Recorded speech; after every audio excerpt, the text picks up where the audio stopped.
Hey guys, welcome back to Based MMA. Alexander Volkanovski just got knocked out. It's real. You know, I didn't want to make a video last night because I was still grieving with seeing Alexander Volkanovski get knocked out. But as I told you guys, it went exactly as I feared. I mean, I told you guys in my breakdown and prediction, look, I got a lot of criticism because I picked Topuria to win this fight. And a lot of people were throwing around, oh, look at his resume, look at Volkanovski's resume, look at Ilia Topuria, he's untested, he's not ready. And I always disagree with that statement. First of all, I always disagree with that comparison because on average, the champion is always going to have a better resume than the contender. Typically, the champion is going to have a better resume than the contender, especially if they're a long reigning champion like Alexander Volkanovski, who's been fighting the top competition at 145 pounds.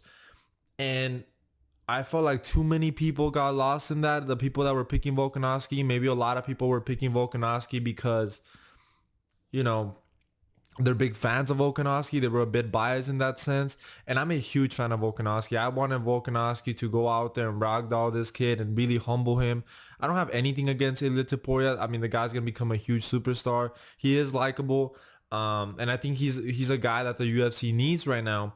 But I mentioned that in my breakdown, guys. I mentioned in my breakdown that, you know, Ilia Topuria, besides the fact that, you know, Volkanovski was coming off a knockout loss, which I thought was very relevant. And I was kind of surprised by how many people were downplaying the fact that Volkanovski just got knocked out and he's making a quick turnaround. He's cutting down in weight to fight a guy with dangerous power, like dangerous power.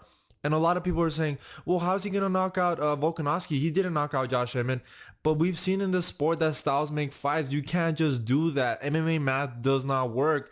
And if you were objective about this fight, if you looked at Ilia Topuria's skills, even though I think Volkanovski is a more skilled fighter, he probably has more tools than Ilia Topuria. When you think about the matchup, when you think about the fact that all it takes is for Ilia Topuria to land one clean exchange and you're out cold. He has that kind of power, guys. He knocked out a lightweight. I mean, people love to bring up the fact that he got dropped by Jai Herbert. But he knocked out a lightweight. That's relevant. This guy has insane knockout power, and he showed that against Volkanovski. And like I said in my prediction, look, he might not knock him out in the first exchange. He might not knock him out in the second exchange. But in the third, fourth, and fifth, he's going to drop him, and he's going to put him on his ass. And that's exactly what happened, which is why I stuck with my prediction because, like I said, I'm a big Volkanovski fan. And even though I do think Volkanovski, I think he's the better fighter, I just think this is a stylistic nightmare. And I always thought this. Even before that Islam Makhachev rematch, I made a video on my channel saying that Ilia Topuria was ready for Alexander Volkanovski because many YouTubers, the big ones, Lucas Tracy, were saying that Ilia Topuria was not ready for Volkanovski just because Ilia Topuria had not fought Max Holloway, just because Ilia Topuria had not fought Yair Rodriguez. And I thought, that's so stupid. That's such a stupid way of thinking because when you think about the matchup, when you think of Ilia Topuria, objectively, look at his skills. Knockout power, great on the ground. Yes, of course he hasn't faced someone the level of Volkanovski. But my counter argument to that was, if you think about it as well, Volkanovski has not fought someone like Ilia Topuria because Ilia Topuria has some of the best boxing in the UFC. Incredibly dangerous, very well-rounded, similar stature, very strong. And when you think about the opponents that Volkanovski has faced, longer guys, you know, longer, more rangy strikers, Max Holloway, Yair Rodriguez. And you think about Ilia Topuria, you think, man, this is kind of a fresh matchup for Volkanovski. And the fight kind of did play out that way because even though in the first round, Volkanovski was having a lot of success with the jab, fighting outside the cage, landing those calf kicks, he was having success. You could tell that even though Volkanovski won that first round was competitive. Like Ilia Topuria landed some nasty right hands and Volkanovski was moving backwards. And I was like, at some point in this fight, he's going to be able to catch him. And that's exactly what happened. And I even said in my prediction, look, Volkanovski's going to be winning this fight on point. He's going to be leg kicking. He's going to get confident. And Ilia Topuria is going to be pressuring with his boxing stance. Very confident, very composed, because that's something I mentioned. Ilia Topuria is a very composed fighter. And when a lot of people were criticizing him because he did not finish Josh Emmett, I told you, one of the things that I took away from that Josh Emmett fight that really impressed me was that even though Ilia Topuria was not able to knock out Josh Emmett through a 5-round fight, he had great composure. Like, he had great composure. He became patient. He wasn't like anxious about the fact that he couldn't get Josh Emmett out of there. He was composed. He had knockout power all the way to the end of the fight. I believe he dropped Emmett with a slick combination in the 4th round as well. So that really impressed me. So I was like, okay, this guy is as good as it gets in the featherweight division. On top of the fact that Volkanovski was coming off a knockout loss, making a quick turnaround at 35 years old against a guy that's very dangerous, it just seemed like all the stars were aligning for Ilia Topuria, and is why I picked him to win this fight. So, look, guys, when I get my picks wrong, I'm humble. I tell you guys, oh, I got it wrong. But you got to give me my flowers for this one, because I called it word for word what was going to happen. I got a lot of criticism from the Volkanovski fans because, you know, Volkanovski's a long reigning champion. I respect him as a champion. But when I thought about this matchup stylistically, forget all the resume bullshit. Forget all the resume bullshit. This was a nightmare fight, because even if Volkanovski's winning on points, even if he's winning the 1st round, even if he's winning the 2nd round, if he's not getting Ilia Topuria out of there, Ilia Topuria is always live for a knockout. He's always live for a knockout. And that's exactly what happened. And a lot of people are saying, oh, you're picking Ilia Topuria because he has a puncher's chance. Absolutely not. This guy's a slick boxer. He can set it up. He was setting it up. So I didn't underestimate Volkanovski. You underestimated Ilia Topuria. And now give me my flowers. Now I'm about to shit on myself because for the rest of the main card, I didn't do too great. You know, I picked Costa by TKO in the 1st round. I looked like an absolute genius because Costa almost got Robert Whittaker out of there. You know, Costa has always had trouble with his gas tank, and Robert Whittaker looked very slick in there, was landing the better shots. So congrats to Robert Whittaker. Very competitive fight. I think Paulo Costa still has a chance to go on a run in this division. He just needs to be more active because he looked great out there. Paulo Costa looked amazing. You know, it's just his cardio. His cardio has always been a problem. He always slows down. But man, in that 1st round, he was incredibly dangerous. But I got my pick wrong right there. I picked Ian Gary by decision. It ended up being a decision closer than I was expecting. So I got that one right. Henry Cejudo versus Merab. That was a fight that I was already changing my tune on because I had told you guys that I had heard that Henry Cejudo was either sick or injured, and it made a lot of sense because Henry Cejudo is typically, you know, brings a lot of shenanigans on fight week, and I feel like for this fight week he was like very low energy, which is uncharacteristic of Cejudo. But some of my breakdown came true, right? I told you I think Cejudo's a better fighter. I think he's a better fighter on the feet. He has a lot of power, and I think that if he's able to earn the respect of Merab, he could get him out of there or at least win 2 rounds. Now, what I was wrong about is that I did not expect Cejudo to gas out in the 2nd round as fast as he ended up giving. I thought he was going to have a little bit more gas in that 2nd round to at least bank the 2nd round. And then I knew he was going to lose the 3rd round no matter what, because Merab is relentless, has relentless pressure. The guy's so strong, man. I was so impressed with his strength. And I really do think Merab, if he doesn't get knocked out by Sean O'Malley in the 1st round, he's gonna wipe this division. He's going to ragdoll everyone.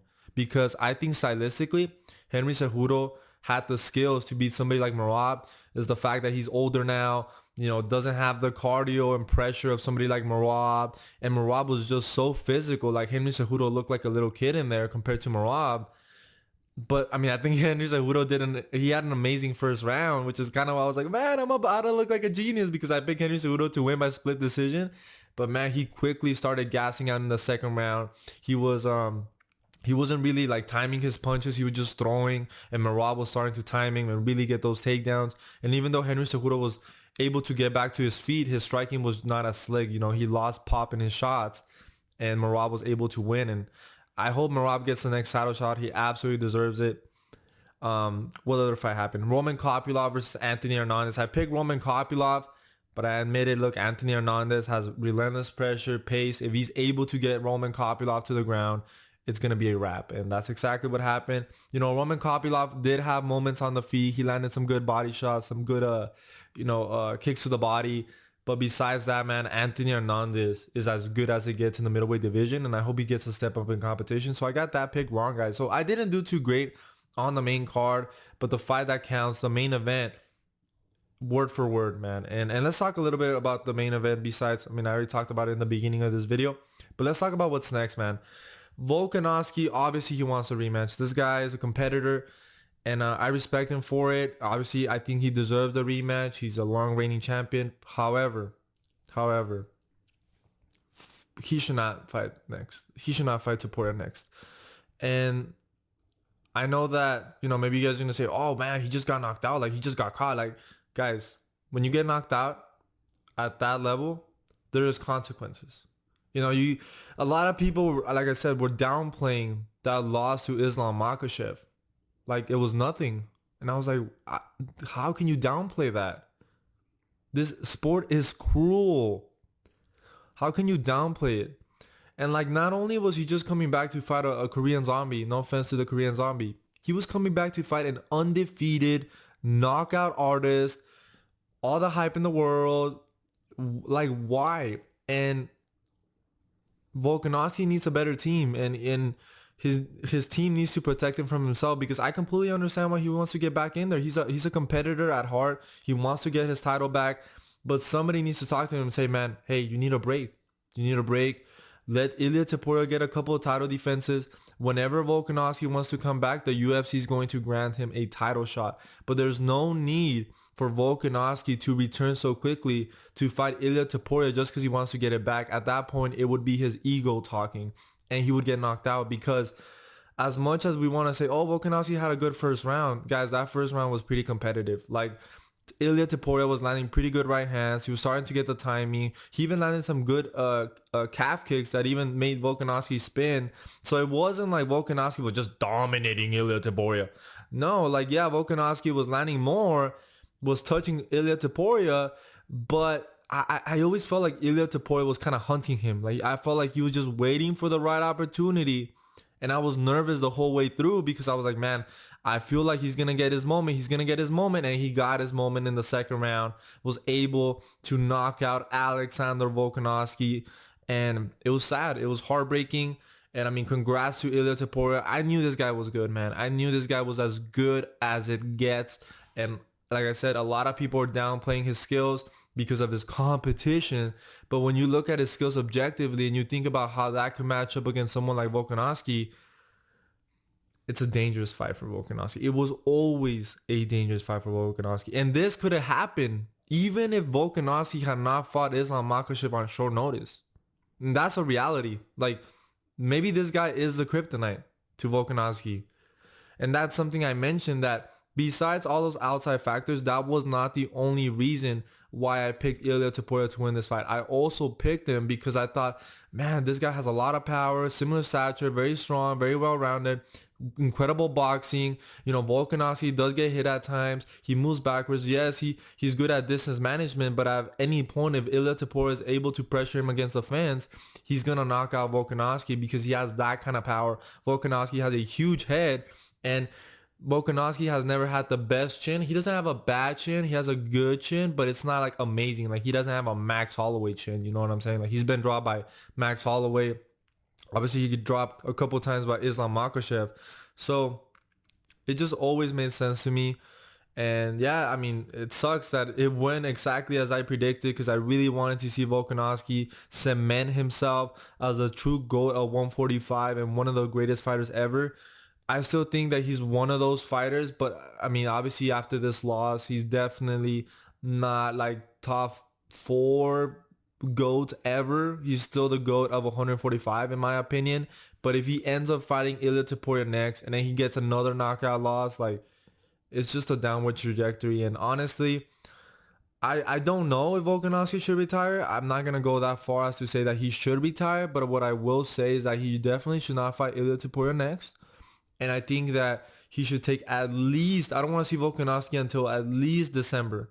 Like at least December. Because in the span of 5 months, he's gotten knocked out twice. And they weren't like, oh, early stoppages. No, they were bad knockouts, like bad KOs. So I love Volkanovski for his own health. Please don't fight. Please don't fight. I want to see Ilia Topuria fight Yair Rodriguez or Evloev, whoever's next. I mean, I feel like now Max Holloway going up to 155 looks pretty stupid because he's about to go fight Justin Gaethje. Most likely he's going to get whooped. And even if he beats Justin Gaethje, he's going to take a lot of damage in that fight. For what? You know what I'm saying? For what? So I feel like it kind of takes away Max Holloway out of 145 for now. And most likely I would like to see Ilia Topuria fight Evloev. Maybe that fight doesn't really sell because not a lot of casuals know who Evloev is. But that guy's undefeated. He's very good, very well rounded. Even though I would pick Topuria to beat him, I just think I want to see some fresh faces, and I really just don't want to see Volkanovski get knocked out for a third time. I think the guy has earned time to have some time off. He's done the UFC a lot of favors, and for his own health, his team needs to talk to him. Look, man, you're still the 145 GOAT, but please don't come back soon. Please don't. Like, not even this year. See what happens at 145. I'm pretty sure that when Volkanovski decides that he's ready to go, the UFC will grant him a title shot. You know what I'm saying? Because he was a long reigning champion and he's done a lot of favors to the UFC. So anyway, guys, those are my thoughts those are my thoughts on UFC 298. Let me know what you guys thought. Were you picking Volkanovski? Did you pick Ilia Topuria? And like I said, man, you can criticize me when I get my picks wrong, but you gotta give me my flowers when I predict it as accurately as I did. Because I saw a lot of people picking Volkanovski, which I respect, and man, I didn't trash anyone who picked Volkanovski because I was like, man, it's Volkanovski. I mean, he's a special human being, and I'm not going to be surprised if Volkanovski ends up winning.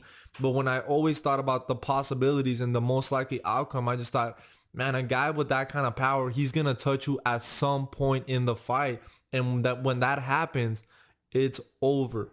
It's over. And that's exactly what happened.